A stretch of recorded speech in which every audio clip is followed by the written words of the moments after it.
Friends, எப்பவுமே நம்ம வீடியோவில் ஒரு பொருளை வச்சு 2 டிஷ் பண்ணுவோம். இன்னைக்கு நம்ம எடுத்துருக்கிறது தக்காளி வச்சு 2 டிஷ் பண்ண போகிறோம். தக்காளி சட்னி எப்படி செய்யறது, தக்காளி குருமா எப்படி செய்யறதுன்னு பார்க்கலாம். இப்போ தக்காளி சட்னி தக்காளி குருமா செய்யறதுக்கு ஸ்டவ் ஆன் பண்ணி 2 வானல் போட்டுக்கலாம்.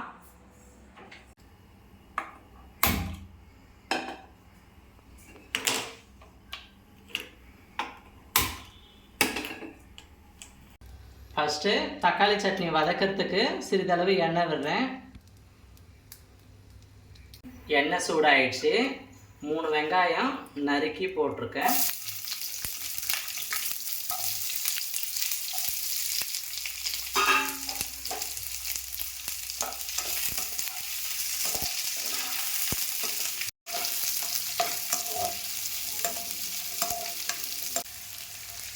காய்ந்த மிளகாய் 6-7 போடுறேன்.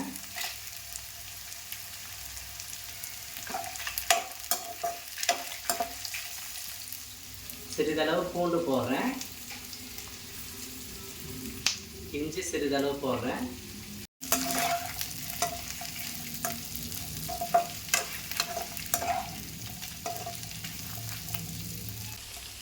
தேங்காய் ஒரு 3 பீஸ் பொடிசாக நறுக்கி சேர்த்துக்கிறேன்.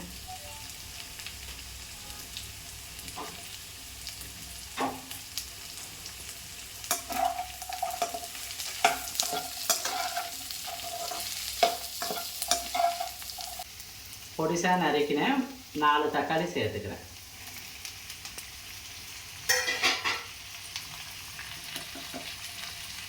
தேவையான அளவுக்கு சால்ட்டு இப்போவே சேர்த்துக்கிறேன். உப்பு முதல்ல சேர்க்கும் போது நல்லா வதங்கலாம், அதனால் இப்போவே போடுறோம்.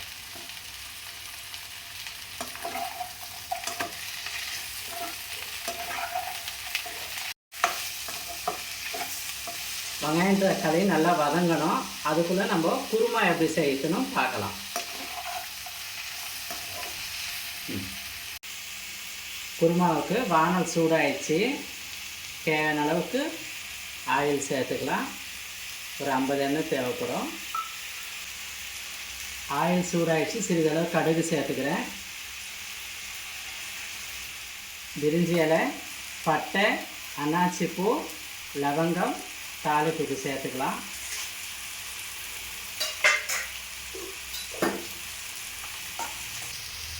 நாலு வெங்காயம் பொடிசாக நறுக்கி சேர்த்துக்கிறேன்.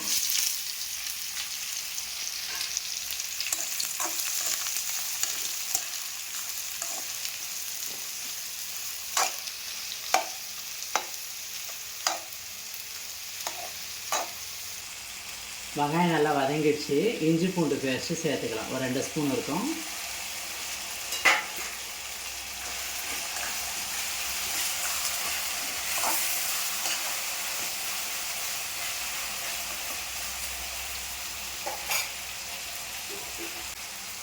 அஞ்சு தக்காளி பொடிசாக நறுக்கி போடுறேன்.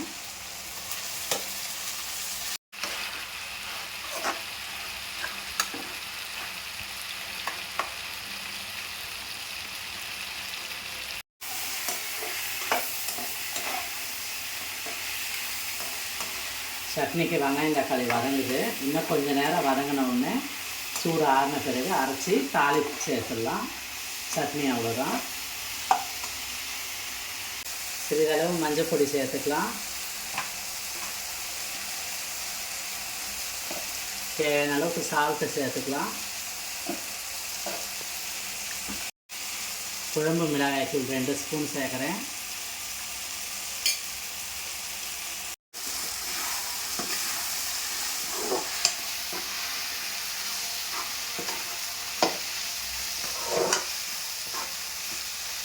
மிளகாய்த்தூள் ஸ்மெல் போகிறதுக்கு எண்ணெயிலே வதக்கிக்கலாம்.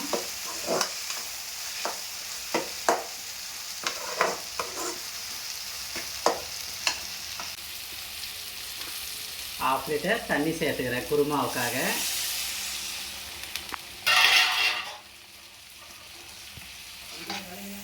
சட்னிக்கு வெங்காயம் தக்காளி நல்லா வதங்கிடுச்சு. சூடு ஆறட்டும். ஸ்டவ் ஆஃப் பண்ணிவிட்டு எடுத்து வைக்கிறேன். சூடு ஆறின பிறகு அரைக்கலாம். சூடு அரைச்சி ஜாரில் மாற்றி நைஸாக அரைச்சிக்கின்னு வரப்போகிறேன். நல்லா நைஸாக அரைச்சாச்சு. ஒரு பவுலில் மாற்றிக்கலாம். சட்னிக்கு தேவையான அளவுக்கு தண்ணி கலந்துக்கலாம்.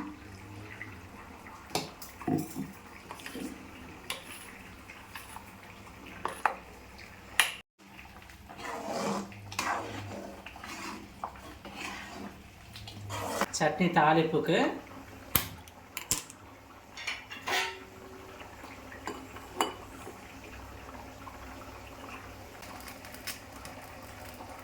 ஏற்கனவே வெங்காயம் தக்காளி வதக்கிறதுக்கு நம்ம ஆயில் விட்டுருக்கோம். இப்போ கடுகு பொரியுது, கருவேப்பிலை வதங்கிறதுக்கு மட்டும் சிறிதளவு ஆயில் சேர்த்துக்கலாம்.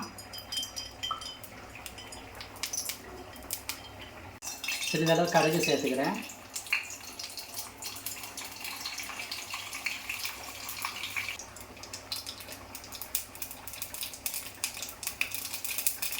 கடுகு பொரிஞ்சிச்சு, ஸ்டவ் ஆஃப் பண்ணிக்கிறேன்.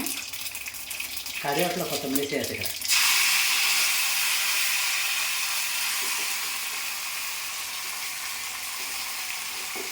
சட்னியில் சேர்த்துக்கலாம்.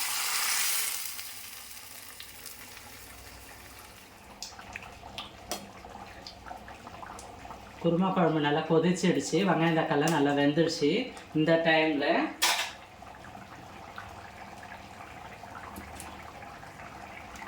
தேங்காய், கசகசா, முந்திரி போட்டு நைஸாக அரைச்சிருக்கேன். இந்த டைமில் ஊற்றிக்கலாம்.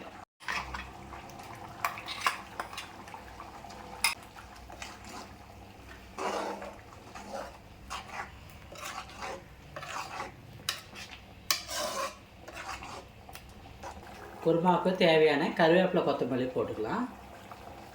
அவ்வளோதாங்க, குருமா ரெடி ஆயிடுச்சு. ஸ்டவ் ஆஃப் பண்ணிக்கலாம். குருமாவை ஒரு பவுலில் மாற்றிக்கலாம்.